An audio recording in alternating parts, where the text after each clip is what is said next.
The state of New Jersey, just across the river from New York City. Some Jersey residents take the George Washington Bridge. Some go through the Lincoln Tunnel. But however they get here, the goal is the same: success in the big city. Today, the state's two Big East schools, Rutgers and Seton Hall, meet for the third time this year. Each one on the road. Today they meet at Madison Square Garden. Championship Week presented by Dick's Sporting Goods, as we welcome you back to the Big East Championship presented by American Eagle Outfitters. Game 2, day 1 here in New York. And Seton Hall playing well of late, entering today's game with Rutgers beating Marquette and beating St. John's. Now the Scarlet Knights are all that stand in the way of a rematch tomorrow. St. John's getting a bye. We'll play in our second game tomorrow. Georgetown, Connecticut will be our first game as UConn beat DePaul 97-71 behind 26 from Kemba Walker earlier on ESPN.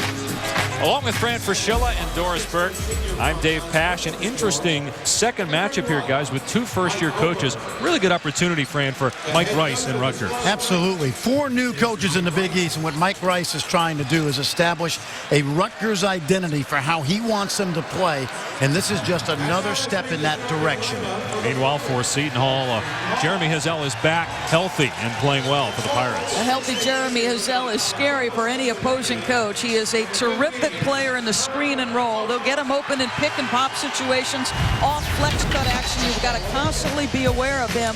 This is off their flex action where a little screen by Hazel will turn into a down screen for him, and he'll get a shot opportunity. Abramitis from Notre Dame tries to cheat up through, anticipating that screen, instead gets hung up, and Jeremy Hazel quick with the trigger. And then he'll surprise you a little bit. This guy has got range when he steps in the gym. And as a defender, you walk out there hands down because you don't expect it. 20 feet 9 is the line. 23-9 is the NBA line, and he's plus that and pulls the trigger. Jeremy Hazel is one of the outstanding spot-up shooters in the Big East Conference. And Hazel, of course, featured in our Star Watch for Seton Hall, along with Jonathan Mitchell, who had that 4-point play to beat Villanova earlier this year. He's not the prolific scorer Jeremy Hazel is, but think about this, guys. 2 state titles at Mount Vernon High School in New York, a national title as a role player at Florida, and a very good senior leader for Mike Rice as he establishes that work ethic and culture of toughness at Rutgers. Rutgers 14-16, 5-13 in the Big East, losers in 5 of their last 6 games, but they've got a good freshman in the middle. Gilvitas Baruda named to the All-Big East rookie team, joining Mitchell, Coburn, Dane Miller, and James Beatty. And for Seton Hall, Jeremy Hazel, along with Jordan Theodore, Herb Pope, who's played well in previous Big East tournaments at 27 against Providence last year, 27 points. Edwin, a freshman, and Jeff Robinson, a senior, starting for Seton Hall. Wally Ritecki, Jeff Clark, and Carl Hess, our crew chief, as we are ready to watch Hazel, who really playing well. Seton Hall, a miserable 3-point shooting team for most of the year. In fact, 312th going into last Thursday, but over their last 2 games, they are 24 for 39 from three-point land, and that makes them a dangerous team in this championship. But they turned it over on their opening possession, and Rutgers with a breakaway. Mitchell able to catch up to it. And good defense by Jeff Robinson. Key matchup's going to be Coburn, Jordan Theodore. Jordan Theodore, 18 points, 6 assists in the last Rutgers meeting. As mentioned, first year for 42-year-old Mike Rice as the head coach at Rutgers. He was at Robert Morris, led them to the NCAA tournament on a pair of occasions. His father, a broadcaster with the Portland Trail Blazers and a former head coach. Mike also a graduate of Fordham. He knows what New York City basketball is about, as the 3 won't go for Mitchell, but there's Baruda with the putback. He's one of the league leaders in field goal percentage, and that's a reason why. He didn't necessarily want to play the center spot, but out of necessity, he's made the adjustment. Well, he's not going to have to play center for long, as Mike Rice has already put together a very good recruiting class. Hope off the mark, and a Seton Hall foul. First year for Kevin Willard, age 35. And he's not had the services of Hazel for those 13 games. And they struggled against ranked teams. We mentioned the win against St. John's, and they lit up Syracuse in the Dome earlier in the year. Now, this is a guy who just dreamed of coaching in the Big East. He played at Pittsburgh, and listen, he was advised by his two mentors, his father and Rick Pitino, not to take the job, but such is the mind of a big dreamer. Yep. There's his dad, a great high school coach on Long Island, and then the head coach at Western Kentucky in Pittsburgh. They've had a lot of off-the-court troubles in the last 12 months. So Willard had to dismiss two players, Jamel Jackson and Keon Lawrence, in mid-February as Mitchell gets the basket. Rutgers leads at 4-zip. Good ball movement. Seton Hall plays a lot of 2-3 zone, and primarily, I think, in this game because Rutgers runs a ton of set plays versus man. Well, you can watch Rutgers for 5 minutes. I know the record doesn't reflect it. You can watch for 5 minutes and know they play incredibly differently than a season ago. Here's Pope. 10 points, 8 rebounds per game. Works into the lane, can't get it to go. Rebound by Miller, who averages 6 boards per game.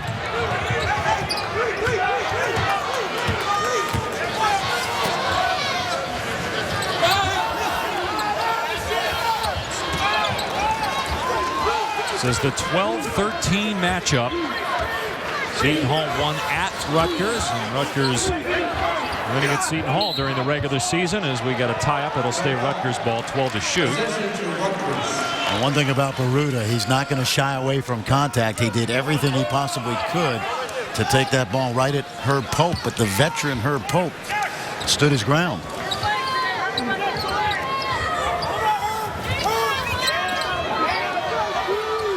Shot clock down to 5. Miller got to let it go. Instead, Baruta underneath, and it worked out. 6-0. Yeah, Baruta's a guy who plays hard every time he's on the floor. He never stopped working for interior position, gets a defender sealed, and that's an easy 2.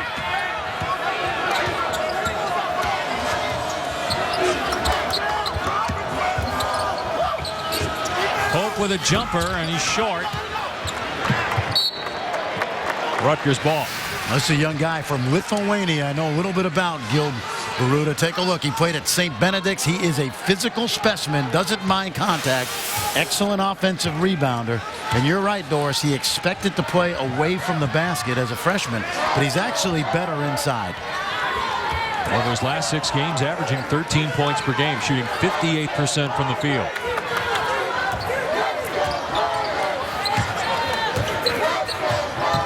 Mike Coburn tried to go behind the back, lost the ball. Seton Hall looking for its first points. And a foul is called on Miller. First foul on Rutgers, and you see the intensity of Mike Rice. Now, his dad's a broadcaster. He makes for great TV, but not because of broadcasting skills. It's intensity over there. I remember when his dad coached at Duquesne and then at Youngstown State back in the 1980s, and he has very much his dad's mentality when it comes to the game. Very intense guy. Now they're saying no foul, ball was just touched last by Rutgers. I think he's perfect, Mike Rice, at a football school. And you think of what Greg Schiano's done at Rutgers, and he's got that bulldog mentality.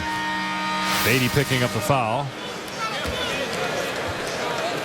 You can see the intensity, and Tim Pernetti is an AD with a football background. You want to talk about intensity? Get in there. Get in there and knock somebody's head off.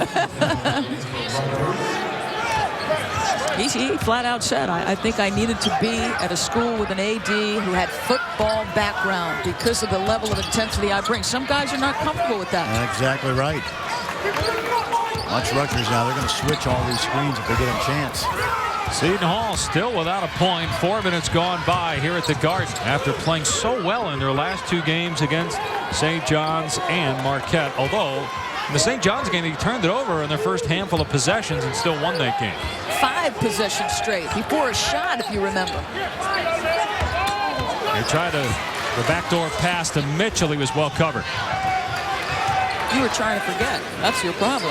That was ugly watching the first 2 minutes. And then all of a sudden, and Steve Lavin even said, the St. John's coach, he's never seen a shooting performance like that. Probably because of the way the game started. No one thought Seton Hall would shoot it like that. Robinson strip. And the Pirates will keep it. 6-0. Rutgers on top. Plenty of ways to get into New York City. That's how Doris and Fran got here today. I walked. Toughed it out.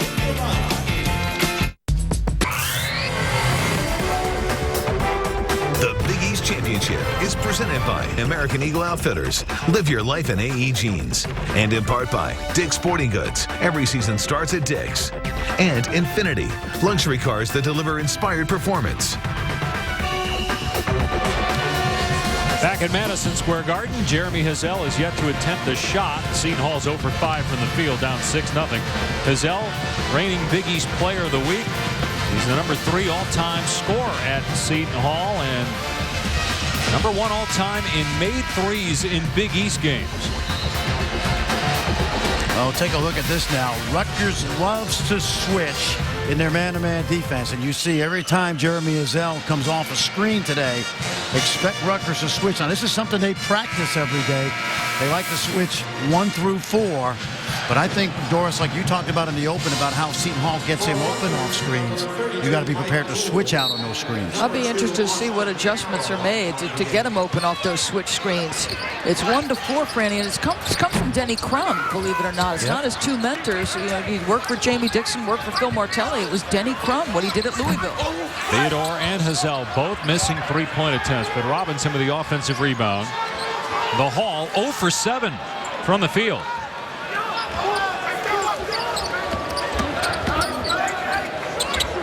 Here's Pope from long range. 0 for 8 now, the Pirates. 0 for 4 from behind the arc. Winner will play St. John's tomorrow, and then winner of that game to face Syracuse. And either way, what an atmosphere that'll be, because you're going to have a New York area team playing Syracuse here at the Garden, which probably will have half the place full of Orange fans with all the alumni here in New York City. And good teamwork down low by Rutgers, and a 3-point opportunity for Austin Johnson. What you like about Rutgers early in this game, especially versus the zone, very patient, good ball movement, side to side. This is outstanding. Take a look. Watch that ball move side to side, and they've done a nice job of attacking the inside of that zone. Well, and this is what Seton Hall will do to you. They'll trap you in spots, so you will have open players. Your passing has got to be solid.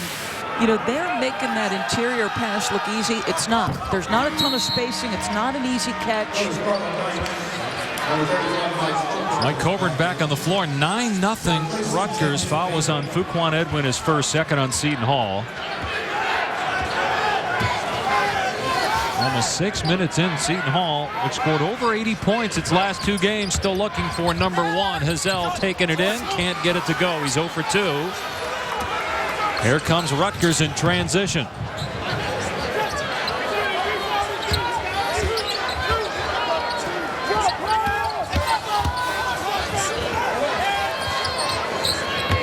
Miller puts it on the ground, and the angle not there, so gets it back out to Coburn. Long jumper, in and out by Mike Poole, and here comes Theodore. Now, Seton Hall's run against St. John started when he got out in transition, and that's the first basket for the Pirates today. Rutgers will tell you, he's the key guy, and he's explosive when he's in the open floor. It's Seton Hall at its best, friend, when they're in the up-tempo and playing a little street ball with you. Now, speaking of street ball, this is the guy that played summer basketball with guys like Kemba Walker and Truck Bryant, so he's honed his game on the streets of New York and New Jersey quite well. And in the win over Rutgers this year, Theodore had 18 points, 6 assists, and no turnover. Shot clock at 8. Poole from outside again, another miss. Rebound by Anil Polonese, and down court to Pope. Back-to-back Pirate hoops. And that gets Mike Rice to use a timeout. He's upset with their transition defense, and he's simply, against Seton Hall, must be sound defensively in transition. You want to make this team play in the half court and execute their half court offense. Their last 2 hoops, it's been anything but. The rake and take by Mr. Theodore. No stop, you raise your hand. We'll stop the man. Don't raise your hand if you're not going to make the stop. And then the nice push ahead. Great catch by Pope, and finish. And finally, Seton Hall with back-to-back buckets. They're on the board. I also Full court pressure by Seton Hall. Rutgers able to break it. A missed three. And loose ball last touched by the Knights, so it'll be Seton Hall ball. Pirates went the first 6:22 without a point, and then they get 4 in 24 seconds, and now they have the ball. 2 field goals are enough. Mike Rice has dropped the coat. It used to feel like a straitjacket for me, I can tell you that. Well, Coach Huggins talks about it. He goes, I don't know whose idea it was to coach in a tie. Can't breathe with it on.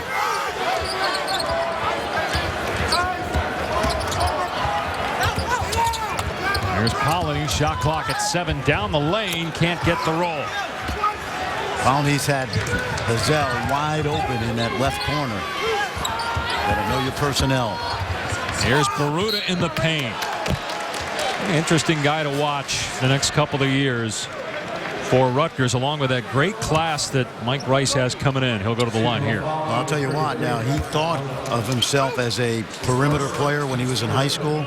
You look at the way he plays, and he better get used to the lane and the rim, because that's where he's going to park himself. He's an outstanding prospect. He played on the Lithuanian under-18 team a couple of years ago, and is one of their bright young players for the future internationally.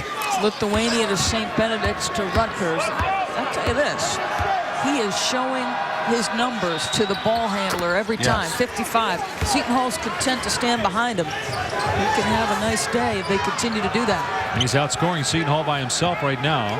Foul was on Auda, his first, and the third by the Pirates. Here's Hazel looking for his first points. Gives it up to Pope, who tried to kick it out to Auda. Instead turned it over.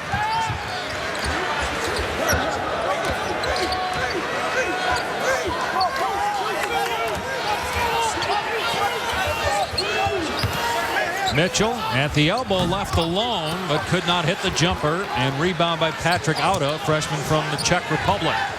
At a career-high 14 points against Marquette in his last game, also 6 rebounds. Pollenice to the corner, and Hazel missing again, but there is Pollenice with the rebound. Hazel now 0 for 3. And 0 for 2 from three-point land.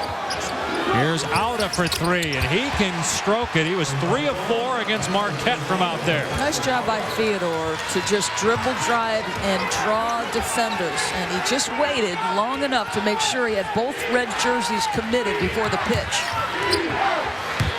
Auda now 8 of 13 from three-point land in league games. Mitchell looking to answer. In and out. Cleared by Pollenice. Backdoor nice feed to Hazel. A basket and a foul. Great vision by Pollenice. He waited, he looked, he saw Hazel go back door. Hazel did a terrific job, because when you back cut, never stop. Keep going. Take a look. Surveying, finding, and then the finish by Hazel. This is a great delivery. And obviously, Jeremy Hazel has been around the rim before.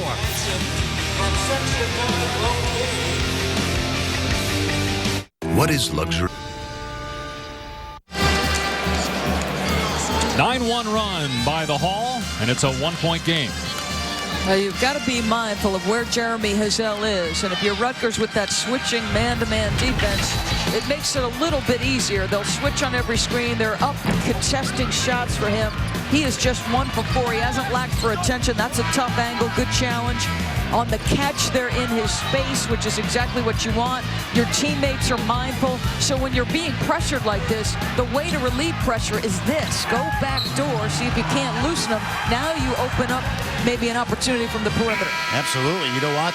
Three shot attempts off the dribble, and the basket he gets is off the move without the ball. Been a frustrating first half of the season for Jeremy Hazel. Hurt his left wrist in November, missed 13 games, had surgery December 2nd. Then on Christmas night, he was reportedly the victim of an attempted robbery. He was shot in the right arm. So he only played in 17 games this year, but playing well of late. And that corresponds with Seton Hall getting better down the stretch, and now the game is tied at 10. You expect some challenges as a first-year head coach. I don't think you expected that challenge.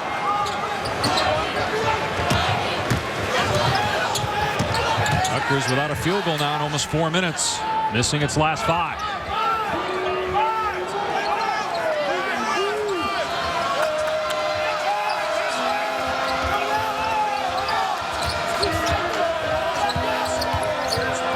to Baruta down low, and he's continuing to do work on the low block. Another three-point chance for him. You know, there's two types of international big guys. You got the perimeter guys like Outer that can stroke it to stretch four men, and then you got the guys like Baruta. Take a look. This is just pure power inside. Freshman against freshman. Lithuania versus the Czech Republic.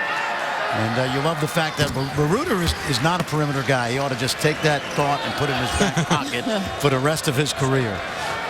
How about this? Mike Rice said he's been around the game, coaching in some form or another, or around the game for 21 years. That guy's improved as much as anyone he ever has had in that short a span of time.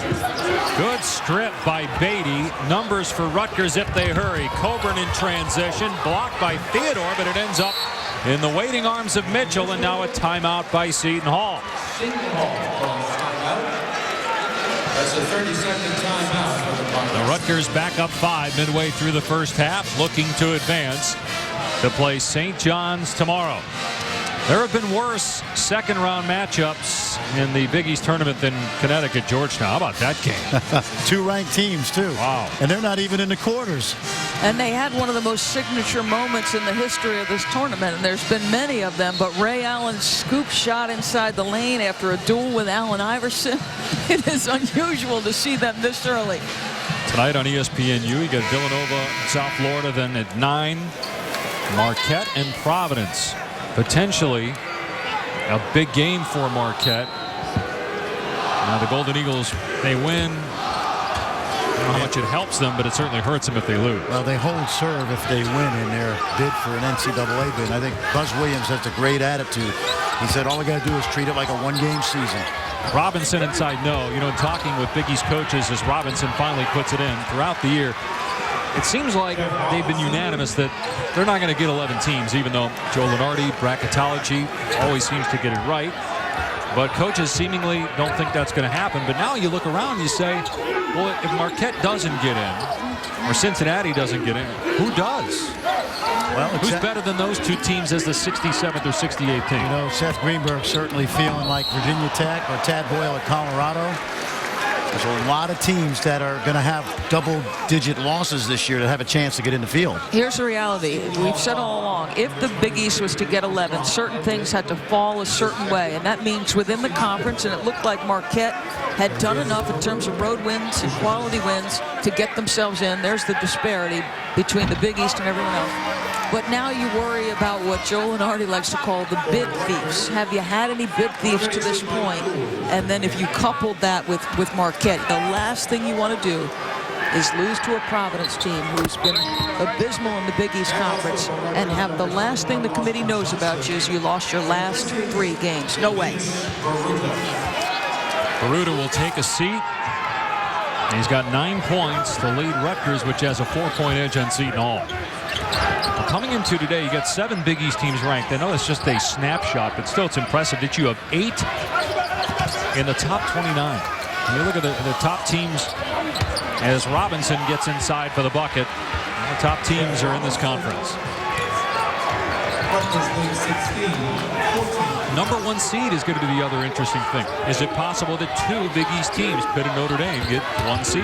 Well, and what does Notre Dame have to do to get it? You know, is getting to the Big East championship enough, depending on how everything else plays? Well, I think they need help from somebody like Kansas losing or somebody losing. I think Pitt's a lock. Their 3 losses in the league for a total of 9 points. Remember, Notre Dame beat Pittsburgh. Good job by Miller, keeping it alive on the glass, tipping it in. Rutgers back up 4.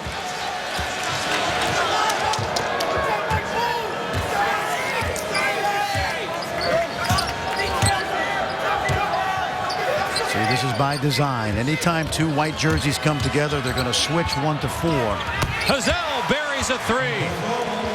The thinking is, Fran, that takes basically screening out of the equation. If you're the head coach now and all this is happening, what do you do? Well, you get your 5-man involved in the screen if you're Kevin Willard, and that's exactly what happened because they're not going to switch their 5-man out to Hazel, and that's how Hazel got the open look. Pirates back within 1. Austin Johnson, and a turnover by Rutgers. Hazel on the drive, can't finish with the left hand, and cleared by Miller, lost a shoe. It was last touched by Seton Hall. That'll give him an opportunity to put it back on. And we also have a timeout. Well, Kevin Willard has been around coaching a long time, even though this is his first year at Seton Hall. He puts the 5-man in play for Rutgers, and Jeremy Hazel lights it up. He's got time to catch a cab later. There's a lot of hoops left. What is This telecast available in 3D on ESPN 3D, brought to you by Sony. Take a look at our ESPN 3D truck. Now, the producer, director, and all of our ESPN team members on those 3D telecasts have to wear the 3D glasses when they're doing the game from the truck. So they're seeing it the way you're seeing it at home. Pretty cool. I've had a chance to put those 3D glasses on up in Bristol, over by the cafeteria, by the way. We got 3D events, and it's unbelievable the stuff that you get a chance to see. For those of us who are aging, I thought high definition was the scariest proposition. I think it's 3D. For Fran, the color TV was certainly innovative. Yeah. Hook shot from Johnson won't drop, and it's cleared by Herb Pope. Seton Hall looking to take the lead. 9-0 start to the game for Rutgers. Winner advances to tomorrow's second round to play St. John's.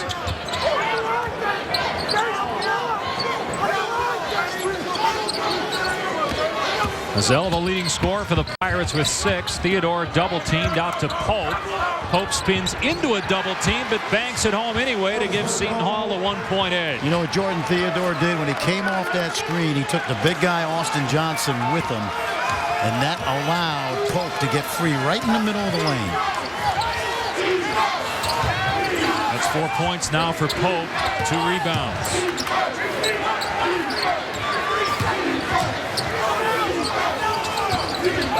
Seton Hall picking up the intensity on defense. And Baruta's back on the floor and promptly draws a foul again. He's already attempted 5 free throws. I just love what this guy does. He's moving with the basketball in his post position. He's showing you his numbers. He's giving himself an opportunity to catch it. And listen, as you said, Fran, this guy, he's seeking contact. He wants the end one. Last spring, Dave, when Rutgers was looking for a head basketball coach, there was some talk that he might ask out of his letter of intent. Well, he's been mentored by Arturas Karnisovas, who ironically was a great player at Seton Hall, former terrific player in Europe, now working for the Houston Rockets. And Arturas told him, let's see who the head coach is going to be. And they wound up hiring a guy that I think mirrors this kid's intensity, in Mike Rice. You know who he wanted to be, Tony Kukoc. Coach said, not quite yet, young fella. Well, back to Fran's point about just stay in the lane. That's exactly right. That's what he does best. Tie game at 19, under 6 to go in the first half. Here's Hazel out beyond the arc. Hazel scooping it up and drawing a foul. What do you think about this guy's chances at the next level? You know, he's got to get stronger, but I've got to tell you, if he can consistently make the deep shot, I think someone's going to give him a look next summer. He may not get drafted, but he's going to be in somebody's rookie camp next summer. And he's one of those guys, kind of like a Wesley Matthews or Marshawn Brooks early in the year, who really, at least for those of us who don't follow the Big East, came out of nowhere. That if he's on a roster next November, it wouldn't totally shock me. Well, he's a pretty good defender. Well, at least his numbers say he's a good defender. He leads the Big East in steals in conference games at about 2.5. You and I talked to Chris Mullen about this exact thing on Thursday night, and he said pretty much the same thing, Fran. One of the things he touched on was this guy has been a high-volume shooter at Seton Hall. You're not going to be a high-volume shooter in the NBA. One thing he did Thursday night against St. John's was he scored it efficiently. Yeah, right. That's exactly right. Meanwhile, Baruta just picked up his second foul, so he's got to go back to the bench. And he's kind of been Rutgers' offense. He's got 10 points. Scarlet Knights have not hit a 3 in this game.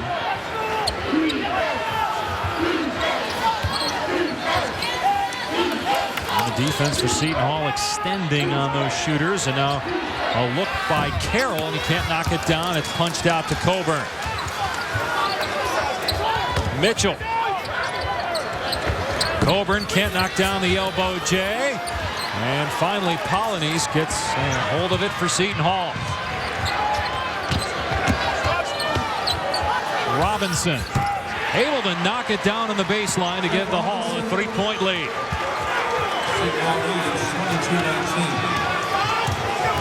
Robinson averaging 12 points per game. Seton Hall on an 8-1 run over the last 3 minutes plus. Mitchell a brick.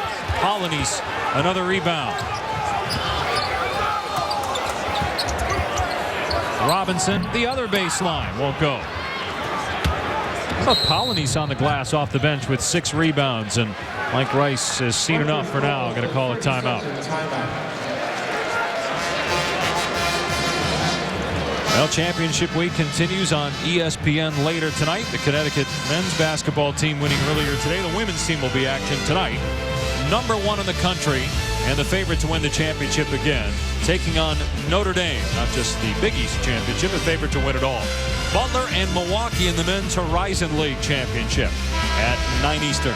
Believe it or not, even though they're ranked #1 in the country, I don't know that I would say that I think they're the favorite to win it all. Because of Stanford? Listen, it reminds me of Diana Taurasi's junior year where she had some new people, in new positions in the NCAA tournament. Diana and Coach Auriemma were brilliant. You might need brilliance from Maya Moore and Gina Auriemma for them to win the national championship this year. Stanford's tough. Baylor had a lead on Connecticut early in the year at Connecticut. Huskies ended up winning that game. Anybody else you think that can beat Connecticut, or is it really Stanford, those two? Baylor, Tennessee stacked with talent. Approaching 4 minutes to go here. Game 2 on day 1 of the 2011 Big East Championship. Seton Hall on top by 3. Shot clock inside of 10. They're having all kinds of trouble on offense with Baruta on the bench. And contact, gets a blocking foul, so count the basket for Beatty. Jaramapour stepped in there, tried to draw the charge. It's his first. One of the things Seton Hall did on that possession is they went to a switching man-to-man. They showed the matchup zone. They switched. And what you've got to do, if you don't get great contact between two defenders, and you've got to take advantage of that and drive the basketball. They actually gave the foul to out of there, so it's 3 on him, 7 on Seton Hall.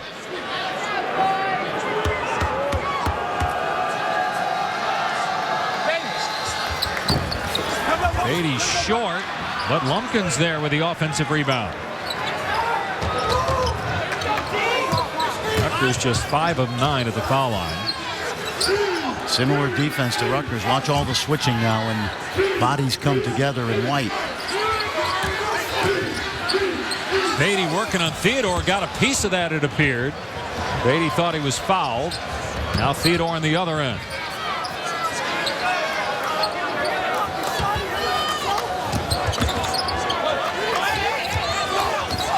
Seton Hall being patient. Pope saying, get out there, reset it. Polonese doing just that, getting into the hands of his point guard, Jordan Theodore. You want to do what the Pope says.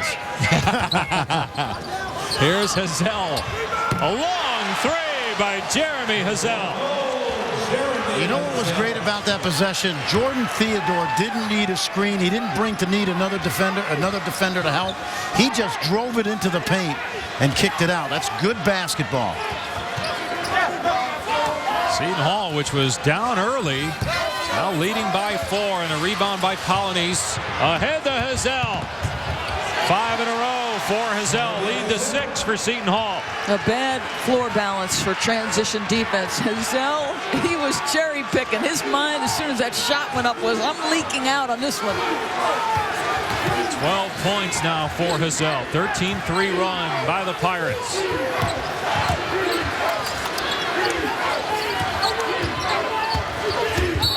Offensive foul on Miller. It's Theodore drawing the charge.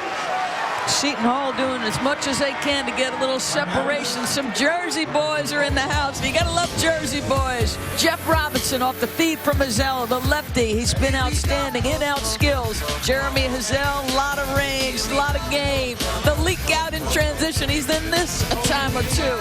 And the Hall in Manhattan getting a little bit of distance between Rutgers.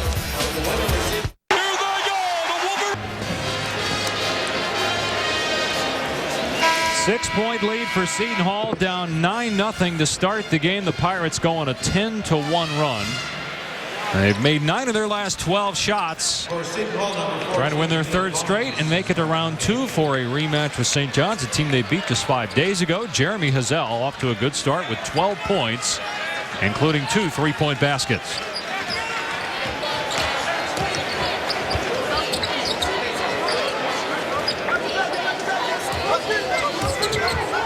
Approaching 2 minutes to go as Theodore gets to the bucket and banks it in. You can see why they were so concerned about him, Rutgers. He basically dismisses the screen, doesn't even need to use it, friend. That was your point before. Why bring the screener up? Absolutely, Doris. You bring that screener up, you get another defender involved, and it makes it difficult for a guy that can drive it. Coburn hits the first 3 of the game for Rutgers.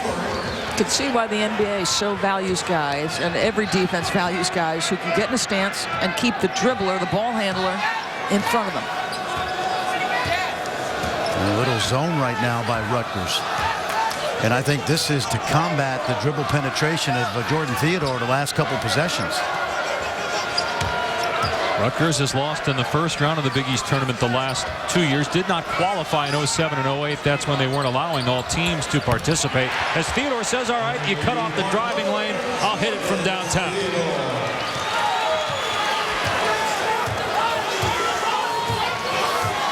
Seven points for him in the lead, 8 for Seton Hall as we reach a minute to go in the first half.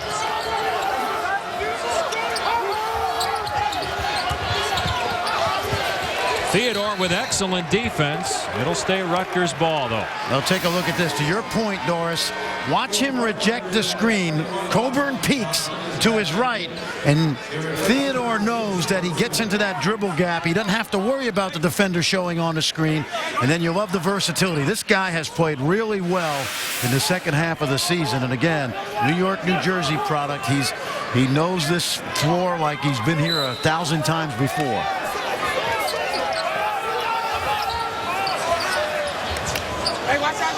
Rutgers ball trailing by 8. Baruta was back out there on that offensive possession playing with 2 fouls, but now Mike Rice pulls him as Coburn able to hit the short jumper. Good solid screen by Austin Johnson and good use of the screen. About an 8-second difference between game and shot clock. Seton Hall with the ball leading by 6. The 12-13 matchup. Seton Hall the 12th seed. Here's another example. Yeah, see, I don't think you need a screen here. Just create a little seam for Theodore. He'll find his way.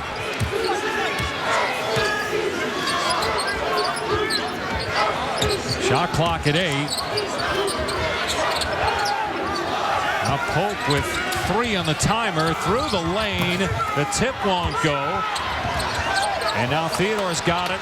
4 seconds to play in the half with 2. Theodore leaning in with 1.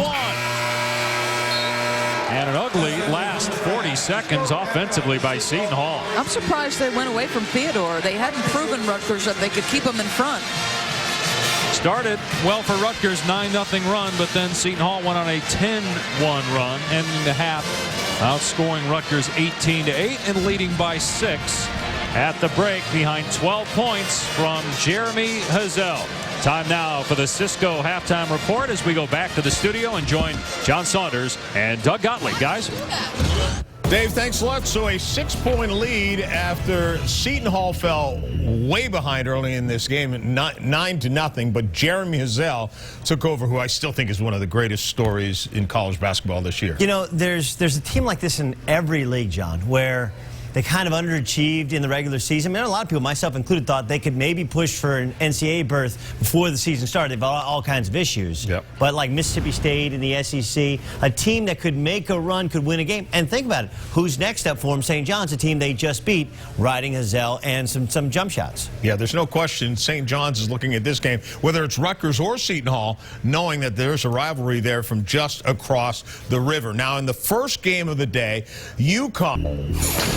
Jeremy Hazel, 12 points in the first half, some from deep. This one on the break as he leaks out as Seton Hall has the lead over Rutgers. 32-26 is the score at halftime.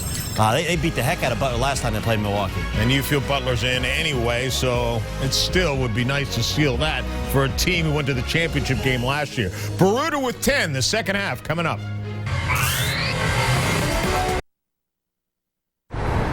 I am New York, young man.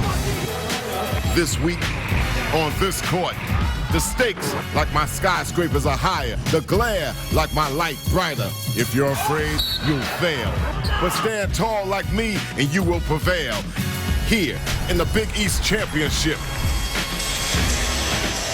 And welcome back to Championship Week, presented by Dick's Sporting Goods. It's the 2011 Big East Championship presented by American Eagle Outfitters. Rutgers got off to a great start, led 9-0. But Seton Hall, thanks to an 8-0 fast break point advantage, leads by 6 as we get ready to start the second half. Dave Pasch, Doris Burke, Fran Fraschilla, and Jeremy Hazel with 12 first-half points. Guys, Seton Hall, the last 2.5 games, looks like a different team. I think two guys mostly responsible for that. Jordan Theodore has been sensational running this team. He's been efficient, as has Jeremy Hazel. We said he's a great scorer, Fran. How were they trying to deal with those two guys? Well, Rutgers certainly had a game plan for Jeremy Hazel. The first thing you want to do is take a look now. They'll switch all down screens to try to make sure they have defensive coverage on him on all times. And then when he has the ball in his hands and he drives at you, you're going to load up to his side and make sure you take away penetration. But what Seton Hall did, nice little adjustment, they put their 5-man in the pick and roll, and that's not something Rutgers likes to do. They don't like their 5-man switching, so that opened up the scoring opportunity behind the arc for Jeremy Hazel. Good cat and mouse game going on right now between two good young coaches. Our first half stats brought to you by American Eagle. Seton Hall hitting 4 threes, just 1 for Rutgers. We talked about the fast break points. And how about this? Neil Polonese played 12 minutes, did not score, but had 4 assists and 7 rebounds off the bench. Meanwhile, Gilvitas Baruta for Rutgers played only 11 minutes because of foul trouble, but had 10 points. Oh, nice. And a backdoor cut and basket by Hazel to start the second half. And they took advantage of the fact that Rutgers Doris was ready to switch. That's good coaching right out of the timeout. Slipped the screen. Winner advances to play St. John's tomorrow. Day 2 of the Big East Championship. St. John's getting a bye today. Connecticut won game 1, routing DePaul earlier, and will face Georgetown tomorrow as Rutgers turns it over. But Theodore is just sticking his nose in there, stealing basketballs, hands in the passing lanes. He's been terrific. Robinson's 3 not there. Pope almost got the roll of the tip-in try. And Pope down, so it's a 5-on-4. He's trying to get back into the picture as a foul is called on Seton Hall. Watch this. This is good coaching right out of the halftime. They expect to switch right there. And so what does Hazel do? He slips the screen to the rim. When you switch, the two defenders must come together and touch each other and make sure you have a good, proper exchange. Kuquan Edwin just got called for his 3rd foul, and now another Seton Hall foul. So 2 quick ones on the Pirates. They're going to get Robinson here. It's his first. Kevin Willard, his first year at the helm at Seton Hall after 3 years at Iona. Ironically, his first game as a head coach was against Robert Morris and Mike Rice. That was Mike Rice's first game also, as the basket is good for Dane Miller, cutting the lead to 6. That's interesting. 2 Jersey schools not far from one another. The last 4 head coaching switches have been made in the same year. He had Bobby Gonzalez as the head coach. Fred Hill and Rutgers last season as Hazel gets to the basket. Again, not settling for jumpers, taking it in. Whatever Mike Rice talked about at halftime in terms of loading up to his side, right now he's taking advantage of a couple of Rutgers breakdowns. And one other point on the coaching hires. The new athletic director at Seton Hall is Patrick Lyons, who was at Iona and hired Kevin Willard there. And now he's the AD at the Hall. At a foul on the Pirates. Now, these 2 programs, as I said, last 4 coaching changes have come simultaneously. It has not been easy for either in a brutal Big East Conference. Seton Hall a little bit more success and 2 NCAA tournament appearances since 2001. But think about this. I mean, Seton Hall under P.J. Carlesimo, a couple of Rumeal Robinson free throws away from a national championship. You wonder how much that might have changed things for Seton Hall had they won that game. I find the thing interesting about coaching in this area, or someone that had experience here, is that if you don't have success in the Big East at St. John's, Rutgers, or Seton Hall, then players start to gravitate to places like Pittsburgh, Louisville, and Syracuse. And so the more these programs get momentum, the more they're likely to keep kids home from Jersey and New York. The scarier it becomes for Jay Wright and Jamie Dixon, who have mined this area significantly over the last several years. Good hustle by Pope, and the alternate possession, it will go to Seton Hall. Just my opinion, this is not a pro-Syracuse comment, so don't start, but I don't think Seton Hall should have ever fired Lewis Orr. Now, I know he hasn't had a lot of success at Bowling Green, but he got him to the NCAA tournament. They were competitive. I feel that way about a couple guys that coach at St. John's. A couple? One. Mitchell on the baseline.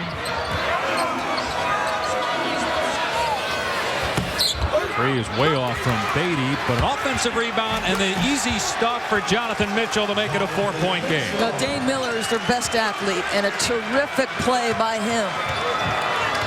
Well, right now for Rutgers, it's about energy. You know, you got to come out and establish yourself in the second half, and I'm sure the halftime speech was a pretty good one by Mike Rice. I'm going to guess it was loud.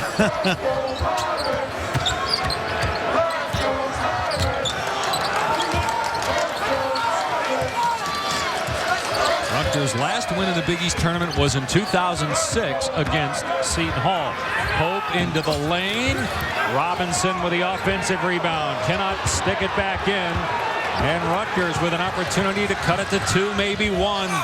And a good defensive play by Edwin, but Baruta kept it alive. Miller falling away in the lane. It's a 2-point game. His coach told him, you should be suffocating the rim. The athleticism he's shown in the last 2 plays, that guy should be at the tin and often. Miller, all Big East rookie team a year ago, unanimous selection. He's from Rochester, New York. Robinson, wild shot, but it spins down and a foul. You know, this is a guy that loves the jump shot sometimes a little bit too much. But you look at Robinson, he's kind of that hybrid forward, a guy that can play inside and out. I think he's at his best right here. As you mentioned, attack the rim, put the onus on the defense, and the officiating. Right. I mean, listen, you can sprinkle in the jump shot, but with that body and the ability to use the bounce. But here's the problem. All those NBA 3s and 4s who make those perimeter jump shots. That's why he didn't have success at Memphis with John Calipari, because they tried to play him on the perimeter, and he just didn't have any room to play Robinson on the inside. He's better as a mobile 4-man. Robinson transferring home. He's from Trenton, New Jersey. By the way, Baruta picked up his 3rd foul. Every time he's been on the floor, Rutgers is competitive. Yes. But when he goes out, Seton Hall makes a run, it seems like. And Wally Ritecki stopping play. A Rutgers player lost a shoe. We've seen that happen a couple times. Those look like Spider-Man shoes. That would match the Spider-Man outfit. It's Dane Miller. Listen, it's been a disaster on Broadway. That play. Stay away from it. Are you Jeffrey Lyons now?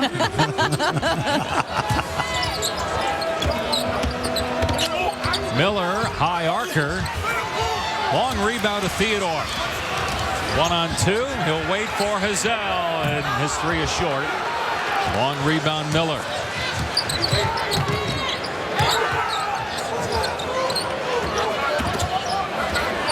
Here's Carroll in the corner. Big 3, Austin Carroll, freshman.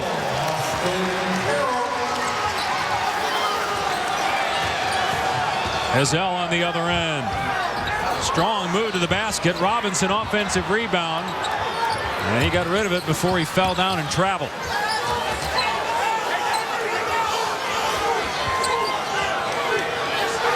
Last year, Seton Hall won its first-round game, scored 109 in an exciting game with Providence, ended up losing to Notre Dame in the second round. Robinson trying to muscle his way up, cannot score. Now Rutgers in transition with Miller. Miller gets the bounce. We're tied at 39. Hey, he's playing like Spider-Man right now.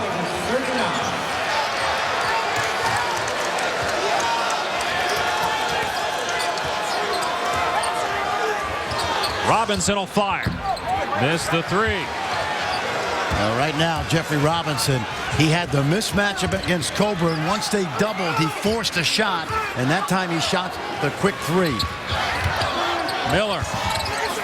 Rebound Robinson looking to push the pace. 3-on-2 for Seton Hall. Hazel with the three. In and out. There's Edwin, though, able to put it back in. And Seton Hall calls a timeout.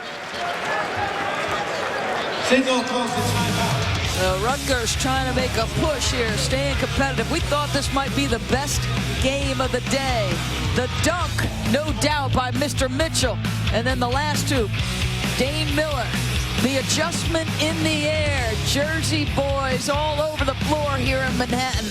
On Broadway, in the world's most famous arena, we'll take it either way.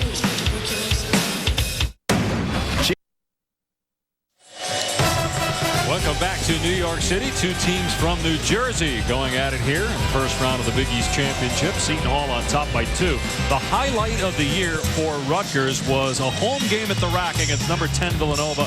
They were down 3. Jonathan Mitchell, Corey Fisher fouls him. He hits the 3, then hits the free throw, and Rutgers wins it on a 4-point play as Mitchell finishes with a career-high 25 points. Now you can see Mike Rice was swept up by the students. And I'll say this to you, the Rack, when this team is playing well, it is as tough an arena, Big East coaches have told me, as any place in the Big East. And I talked to him yesterday, Mike Rice.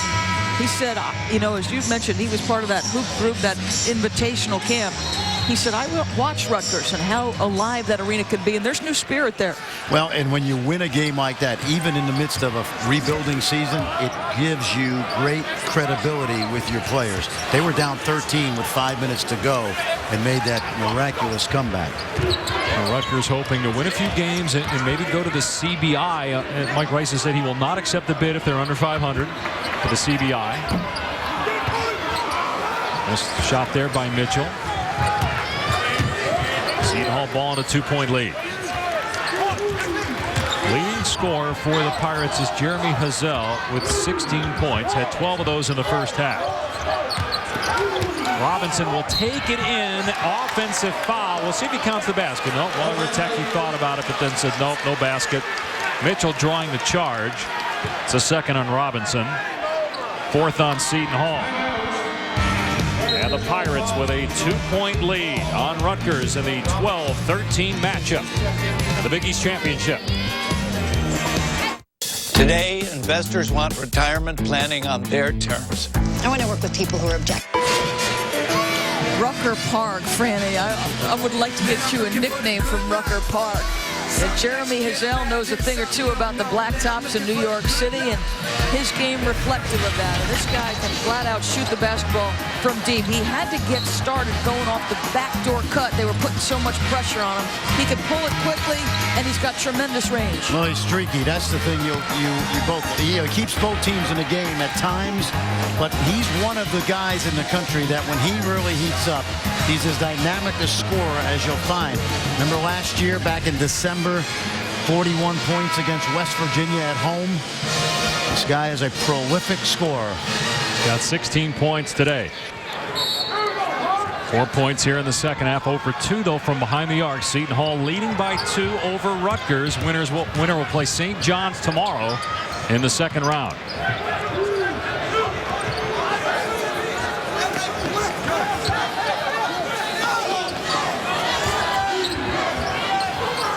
Bit of a zone right here. And a turnover by Rutgers. Here's Polonese, who had a terrific first half. That's his first points, but he made his presence felt in other areas in that first stanza. Now remember, this guy played at Ole Miss, and he transferred and was eligible right away because he graduated. Started against Marquette and had 11 points as Baruta's back out there with 3 fouls and draws a foul on Seton Hall. More championship week tonight. Women take over at 7 Eastern as Connecticut faces Notre Dame in the Big East Championship. And at 9 Eastern, it's the Horizon League men's title game. Butler and Milwaukee. You want to talk about a guy who's maximized the physical gifts he's been given. That's Matt Howard. That guy just works so hard. He's relentless.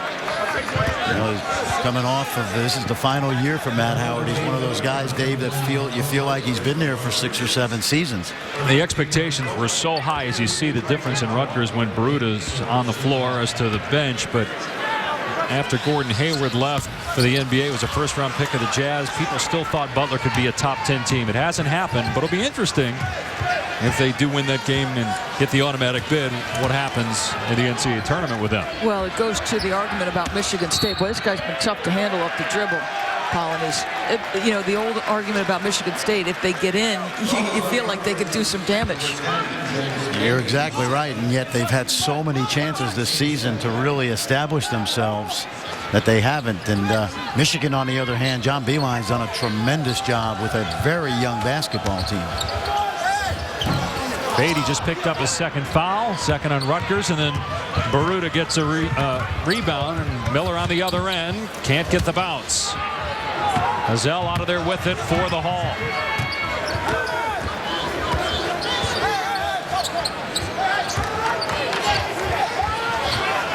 Been a while in this second half. In fact, Theodore hasn't been as much of a factor here. And he, right on cue, turns it over. Well, he tried to split the screen right there. I'm telling you, he can get by his man without a screen.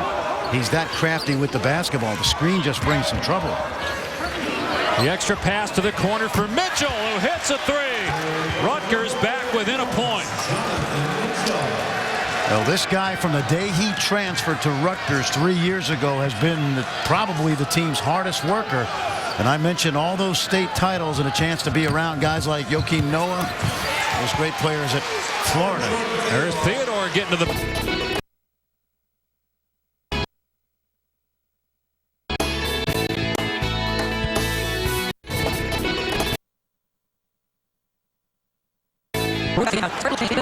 His intensity and focus, he was pretty intense with Coach Mike Rice over there. It was great to see. Beruta back out there, as you guys said. Miller in the lane, can't get it to go. Rebound Hazel. Seton Hall basketball down one. Hazel quickly to Theodore to set things up for the Pirate offense. They don't have a field goal in the last 5+ minutes. See, if I were Theodore right there, I would have taken it right at Beruta on the show of the screen, because he's got 4 fouls. He's not going to give you any resistance.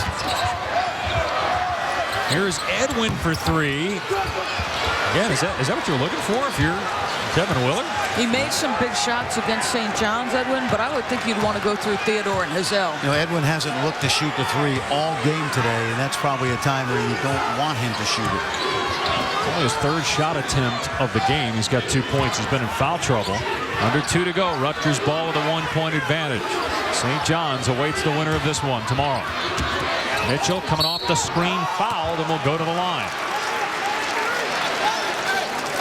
Well, James Beatty and Mr. Mitchell starting to have an impact late. Back-to-back threes. Mr. Beatty in the corner first. Makes that shot. Mitchell trying to suffocate the rim now of late. Makes that one. He'll have free throws when we come back. The other big 3. That gave a 1-point advantage. Mr. Rice, he's nice and staid over there on the sideline. At Cheez-It, we expect a lot from us. Well, don't worry about catching that 442 to White Plains. We've got good basketball left here. And if you're Seton Hall right now, you want to create an opportunity to give Jordan Theodore some driving room. Take a look now. He rejects the screen. He's got the shooter in the corner. And so there's a lot of room to attack the rim. That's called good basketball right there. Take a look. Another opportunity. Create a driving lane. Give him room to operate.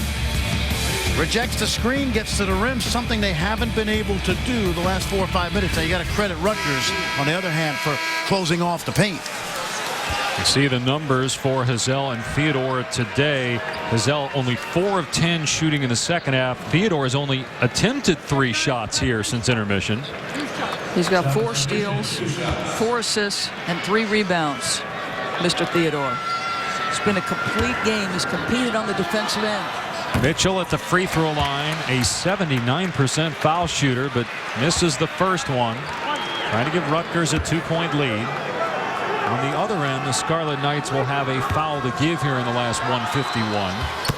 Mitchell, who hit the big free throw on a 4-point play to beat Villanova. Earlier this season makes it a 2-point game on an 11-1 Rutgers run over the last 5.5.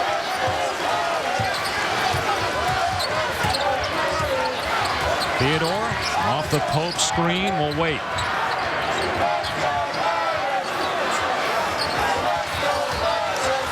Here comes Pope again.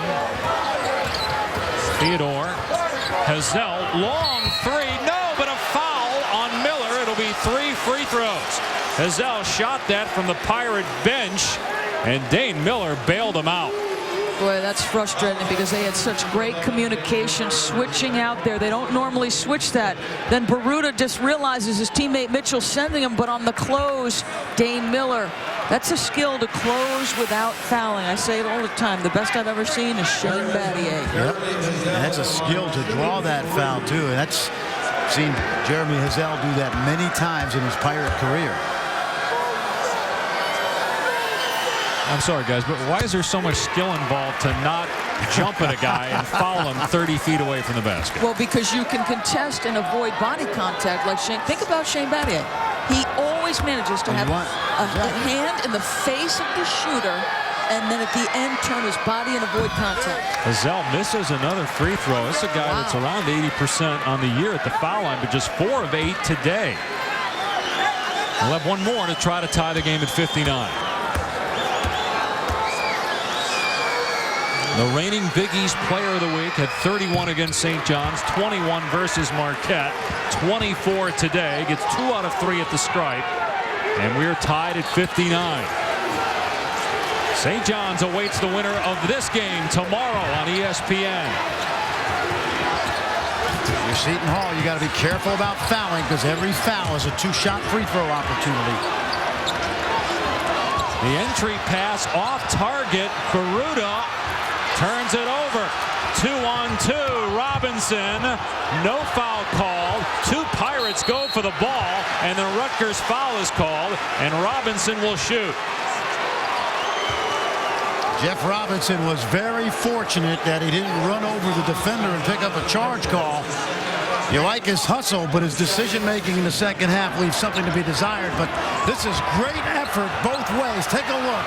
Who's going to come up with the ball? Who wants it more? Now watch. Robinson just runs over Mike Coburn. Very lucky right there.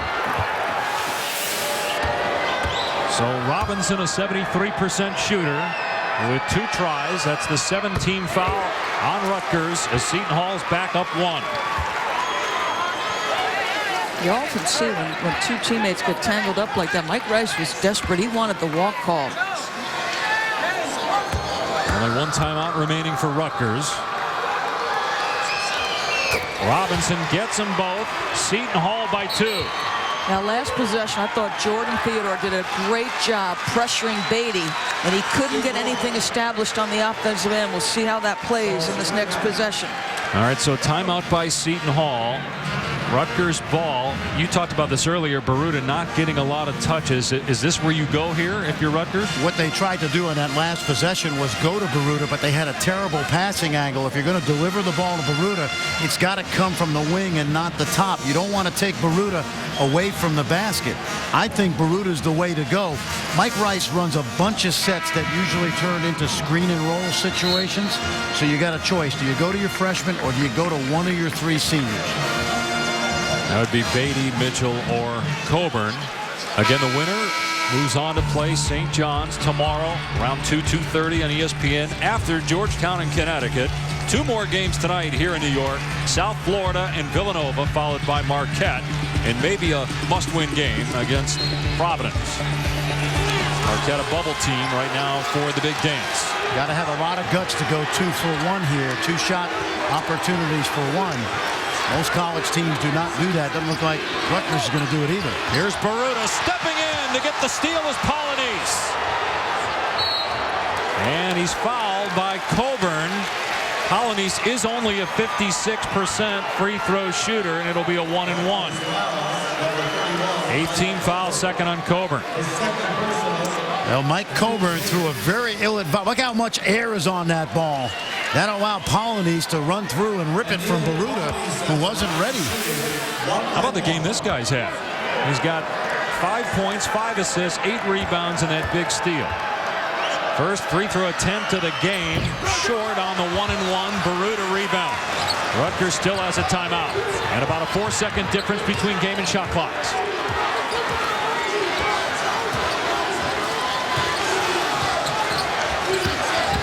Here's Coburn on the drive to Mitchell for the lead. Rutgers by 1. And that hits the leg of Robinson, but Pope is there to scoop it up. Seton Hall has a timeout left. Doesn't look like they're going to use it. Here's Theodore with 10. Lost the ball. Coburn's got it. Foul by Theodore with 8.9 left. Now Mike Coburn missed a late free throw against Providence that might have cost them the game. And here he is in a situation with a 2-shot foul. Gets into the lane, and all of the white jerseys collapse. Mitchell stays spaced and drains it. He had plenty of airspace. What you'll love about this for Mike Rice, it's been the 3 seniors, Coburn and Mitchell and Beatty, down the stretch. Trying to make amends is Coburn after that miss against Providence. He's under 50% at the line in the final 3 minutes of games. Mike Rice is fired up, wants his team to focus here in the final 9 seconds. Is this to ice the free throw shooter? I think that Kevin Willard is not only icing the free throw shooter, but that he thinks that he'd rather get the ball out of the net on the run up the floor to attack this defense. If you are Mike Rice right now, you got to ask your coaches and your team, if we take the 3-point lead, do we commit a foul so that Jeremy Hazel doesn't make one of those long threes? Yeah. You know, it's interesting. Sometimes they'll say it's about the seconds left in the game. The NBA guys at this point are so good at they know it's coming, and so they'll get into their shooting motion. I don't think here in the college level the players are able to do it. This is the go-ahead 3 by Mitchell. And that is money. He had plenty of time. It was a nice job by Coburn to get into the lane. And then Theodore with the turnover. Good defense by Coburn. Tracks down the loose ball. And if you're Seton Hall, if you're Kevin Willard, are you calling 2 different things? Are you telling your team whether it's 2 or 3 what you're going to run? You've been doing this all season, and you should be doing it 3 days a week in practice. Patrick Auda is in the game now. Fuquan Edwin is in the game. You got Robinson who can stretch the floor. So the mindset right here is if we only need 2, go to the rim. If we need 3, we want to stretch the floor. Be ready if you're Rutgers to foul if you're up 3. Coburn trying to give Rutgers the 3-point edge. Got them both. And Seton Hall basketball out of timeouts, trailing by 3 with 8.9 left. They're going to foul. This looks like they're going to foul. Here's Theodore. Is Hazel going to get a touch? 5 seconds left. Here's Hazel. Got a look. Hazel buries it with a second left to tie it. From half court, Beatty. No, we're going to overtime at the Garden.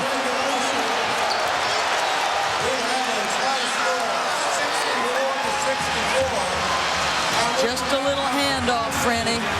And just another day, as my buddy John Saunders would say, in the Big East Conference. Well, the one guy you have to guard in this situation is Jeremy Hazel. And when they didn't foul here, you're just playing with fire. Hazel has done it so many times for Seton Hall. As Beatty's half-court shot is short, Hazel scores 11 of Seton Hall's final 13 points in regulation and ties it about 3 feet behind the NBA 3-point line.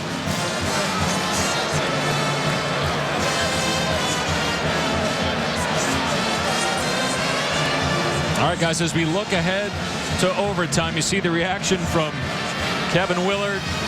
Did either team have an advantage here going to OT? You know, if I'm coaching either bench right now, I make sure the other team doesn't have an advantage by making sure my team is fired up and ready to play for 5 minutes, whether you just got scored on or you tied it. No letdown. 5 more minutes to your season. We've been doing this since August. we've been lifting, we've been practicing, we've been playing in the toughest league in the country. We need 5 more minutes to get the job done. It's a pride game. You're talking about 2 Jersey schools at similar points in their history in terms of their lack of success in the Big East Conference. You know, these are building blocks. 27 points for Jeremy Hazel to lead all scorers. He had 27 in the first round 2 years ago against Syracuse. Seton Hall lost that game. The Pirates trying to win one here and play St. John's tomorrow. The Red Storm await the winner. Baruta with 4 fouls, jumping it up with Pope, and Seton Hall will start with the ball.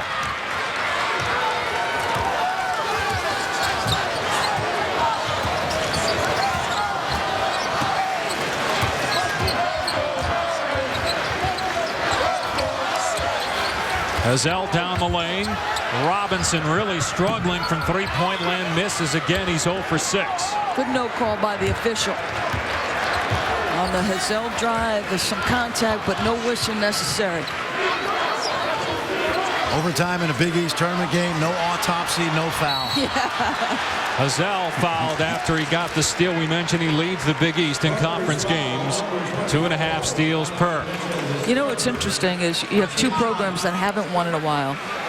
And there have been moments in the game where they look like teams that haven't won in a while.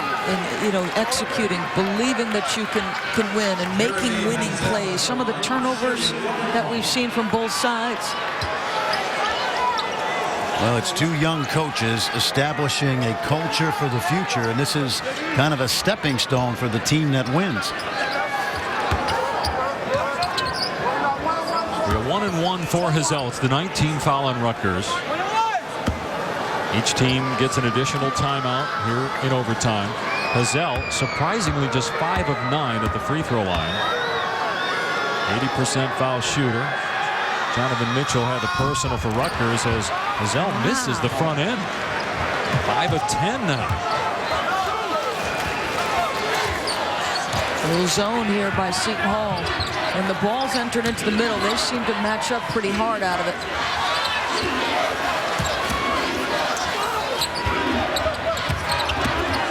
Miller on the spin, leaves it for Baruta. Looked like he just lost the ball. Couldn't get a handle on it.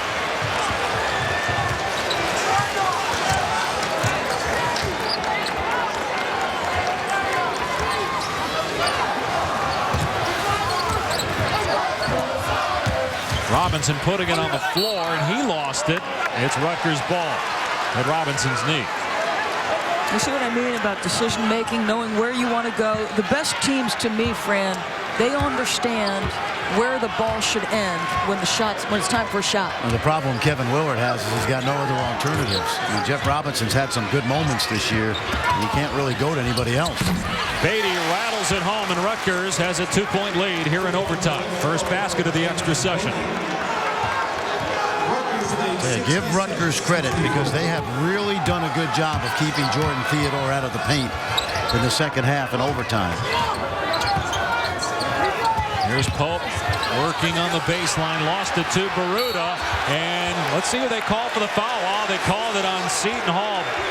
Baruta, if he would have been called for the foul, that would have been 5. Instead, it's on Edwin. Now, there was contact after the whistle, which would make this a dead ball foul. The foul is first called right there, and then the contact on Edwin. So the whistle was blown to call the foul on Edwin, and then there's contact above the shoulders, which makes this a dead ball foul. They can still look, though, to see if this was a flagrant, if it was wild throwing of the elbows by Baruta. And that's what they're doing right now.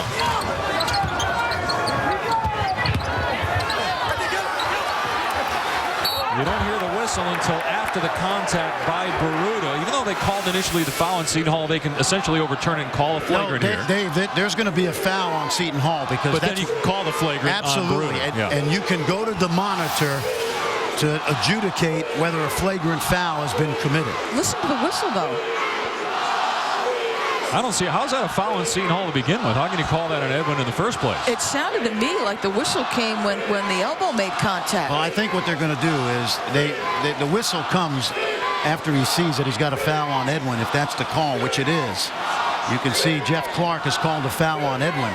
But then there's contact by Baruta above the shoulders. I know, but you think he's got the foul. If you watch on the replay where you're looking down at the baseline angle, Jeff Green's arm doesn't go up until fairly late. And if you couple that... See, he's pointing. I'm not saying he's doubting he had the foul there. Yeah. I'm just saying when the whistle blew and his arm went up, the timing seemed to coincide with the swinging of the elbow. Well, they should have 2 fouls here. We're bringing the 2 head coaches over to tell them what they've decided.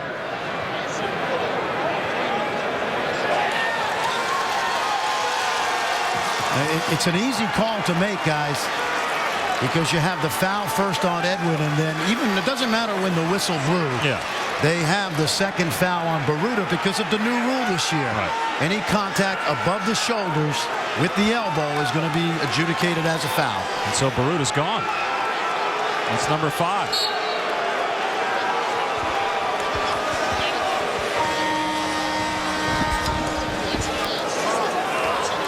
So Baruta, again, Carl Hess now going over to the scorer's table. Make sure that the announcement is clear, and then we'll get all the information to you once we have it exactly what's being ruled here. But again, it should be 2 free throws because Seton Hall's already committed 10 fouls. Should be 2 free throws for Baruta, and then the flagrant on Baruta, so it would be free throws for Seton Hall. And I believe by rule, Rutgers will get this basketball, even though the arrow is pointing towards, Seton Hall will get this basketball, even though the arrow is pointing to, here, we're going to hear it now. There was a dead ball contact technical foul on Gilvitas Baruta of Rutgers. Contact technical foul. That is his 5th personal foul, and he is disqualified. So he is done.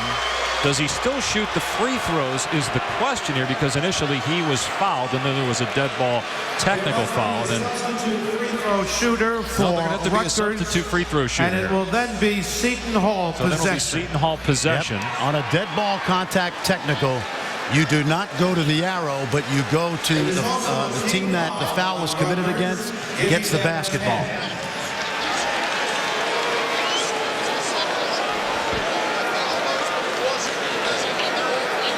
This is an unfortunate play, and it's happened all season long. Edwin commits the foul. Baruta's trying to clear himself, but the motion of the elbow is faster than his normal body movement.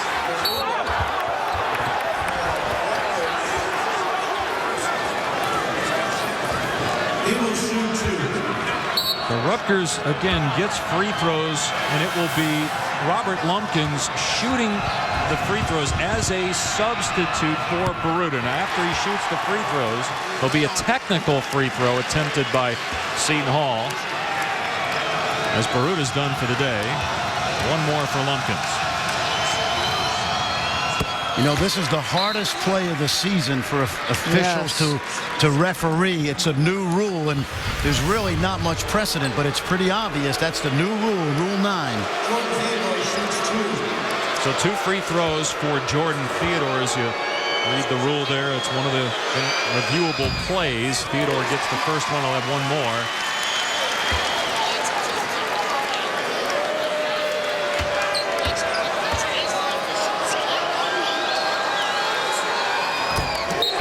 Theodore gets them both.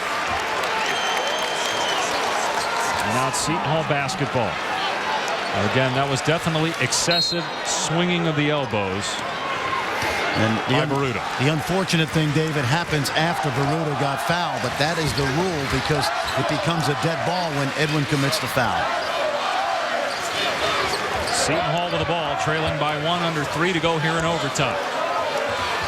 Jeremy Hazel tied it with about 2 seconds left at the end of regulation on a 3. Good strip by Beatty and steal.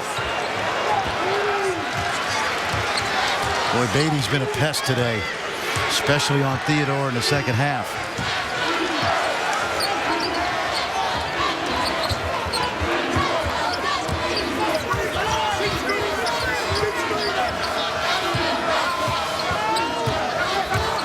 always felt in this situation, if I were Mike Rice, I'd go inside and make the officials call something. Shot clock at 4. Instead, they'll go outside. Lumpkins short with a 3. And Edwin is fouled by Miller. Both teams in the double bonus, and 2 free throws coming up for Fuquan Edwin. There was a point where Mitchell had post-up position, and they missed him. And just an entry pass to the post and let him make his move. They haven't been able to handle that guy around the rim.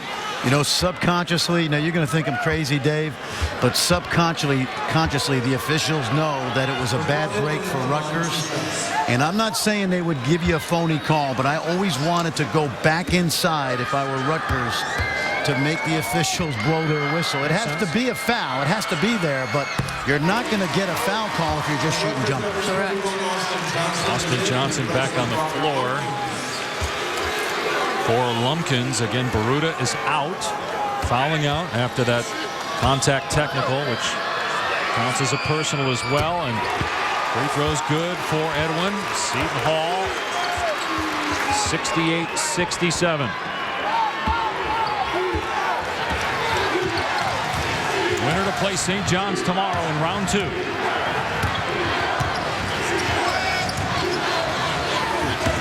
Mitchell taking it to the basket, and there's the foul called. Blocking foul. Theodore shaken up. I think he's frustrated more than anything. They're exchanging screens on the perimeter, and I'm telling you, they have not handled Mitchell anywhere near around the rim. Mitchell's one of the best pick and pop guys in the league because he's not really a 4-man. He's a 3-man with mobility. 4th foul on Theodore.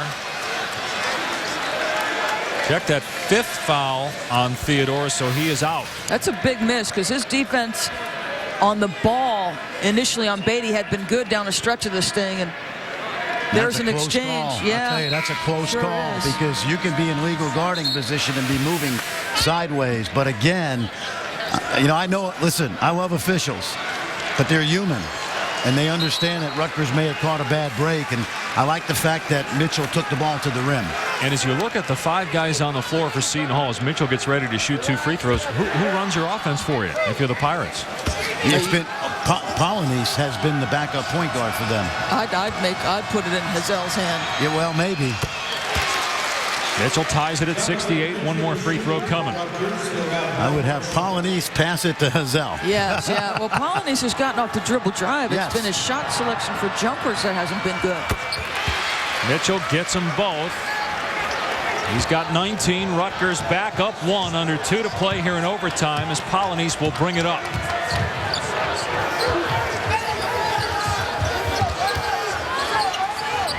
Here's Hazel. Polynice, good look for Pope. And a foul. 3-point chance here for Seton Hall.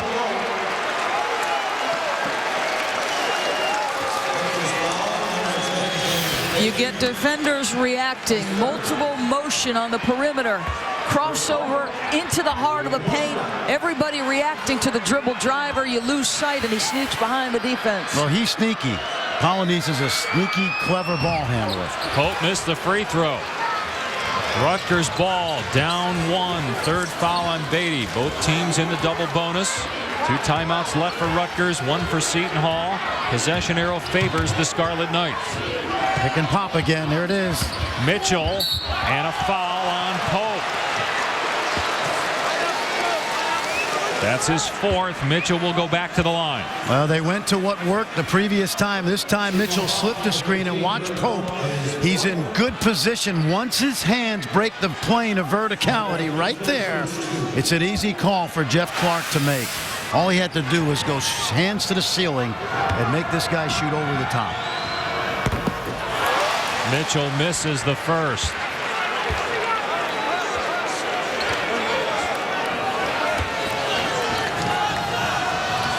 Rutgers usually at the disadvantage. Look at this disparity in free throw attempts.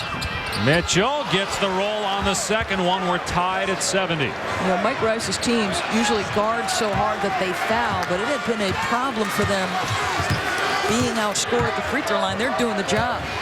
Polynice into the lane, and a loose ball. Diving on the floor is Beatty. Out of bounds to Rutgers.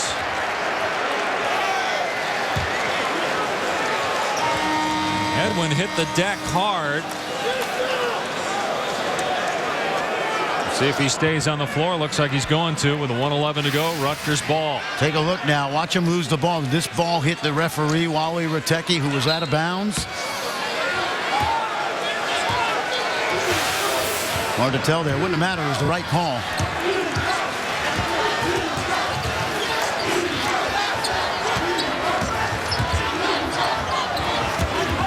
Mitchell in the lane. Mitchell floater, no. The follow won't go, and then Miller is fouled on the second try. They're going exclusively through Jonathan Mitchell, as they should, because Seton Hall has not shown an ability to stop him off the dribble drive. They have gone to him every trip down the floor, and they have not had an answer. Soft on the rim gives his teammate a chance, Fran. Absolutely. That's why Seton Hall has played a lot of zone in this game, but down the stretch they can't. They are susceptible to dribble penetration. Herb Pope just fouled out, so Theodore and Pope are both gone. We've already seen Baruta foul out for Rutgers. So Auda, who's got 4 fouls, is going to come back in to replace Pope.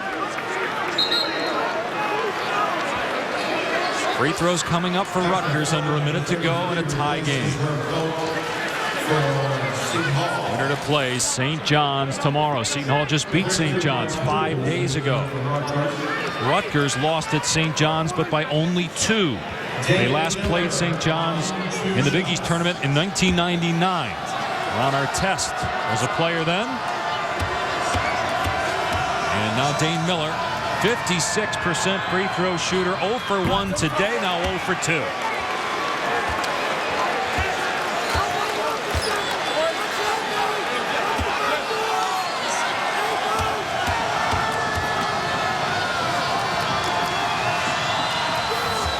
Rutgers by 1.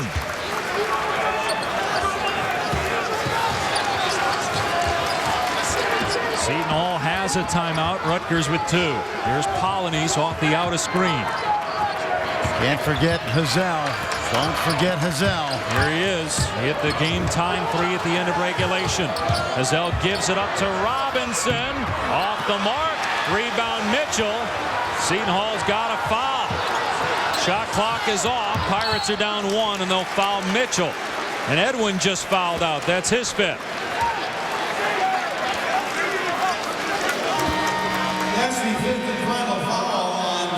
Mitchell will shoot 2. He is 6 of 8 today, 79% on the year at the foul line.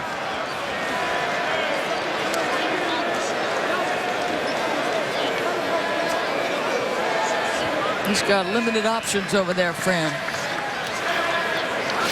Well, I thought Hazel might have gotten away with a foul on the dribble drive. I thought he used his left arm to push off there. Yep.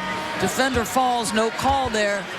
The ball reversal to Robinson in the corner. You know, Dane Miller made a heck of a play because by running at Jeremy Hazel, he forced Hazel to kick it to Robinson, and he was still able to get back and contest. Seton Hall goes to Anale Okoloji. The last time we saw him, he was getting drilled to the floor by Justin Burrell in a wild end-of-game situation at Seton Hall against St. John's on Thursday. He's out there now for the Pirates as Mitchell is getting ready to shoot 2 free throws. Try to extend the Rutgers lead.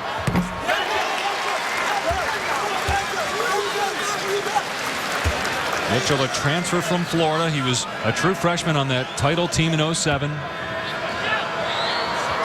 Gets them both. 3-point game. 2 or 3 if you're Seton Hall. First good shot you can get, and I'd allow this guy to dribble it at the rim, try to create. Here's Hazel taking it to the basket, stripped. Rutgers ball. Mitchell fouled again.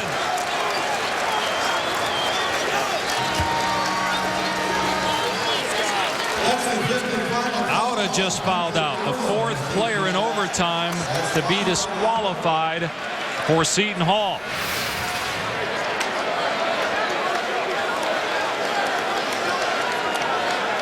And good hands there by Beatty to knock it free from Hazel. That's about the 4th play late in the game in an overtime that James Beatty, you remember the steal at the end of regulation? He knocked it loose from Jordan Theodore. What a job by James Beatty defensively today. Rutgers 15.9 away from victory. You see Mike Rice right in the face of Dane Miller there. Listen, all you need to know about Mike Rice is day before his wedding, he's playing pickup basketball with his dad, 4-on-4 in the driveway. He put his father's tooth out of his head.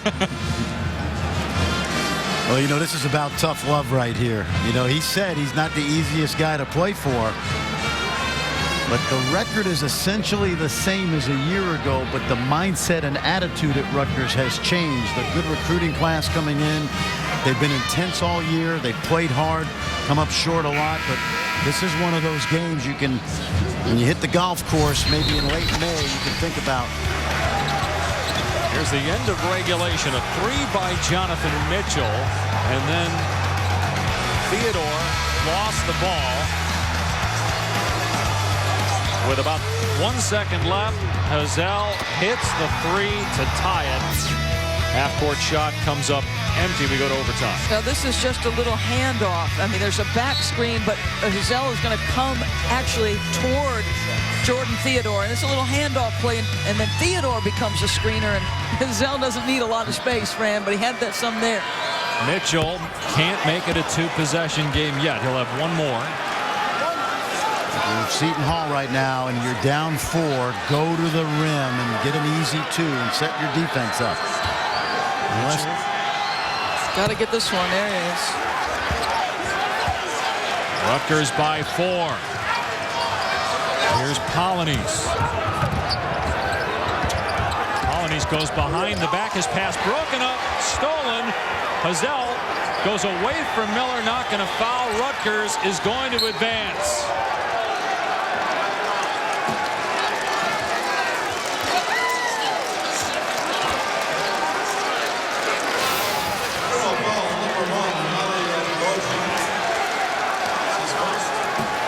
First Big East tournament win for Rutgers since 2006. The Knights are moving on to play St. John's tomorrow. He looks like a young Fran Fraschilla. You know, he's a little calmer than when he coached at Robert Morris, you know. But no, first time you coach in the Garden, you got your whole administration right there behind your bench. And it's been a long summer and fall for Rutgers, but it's a nice step forward.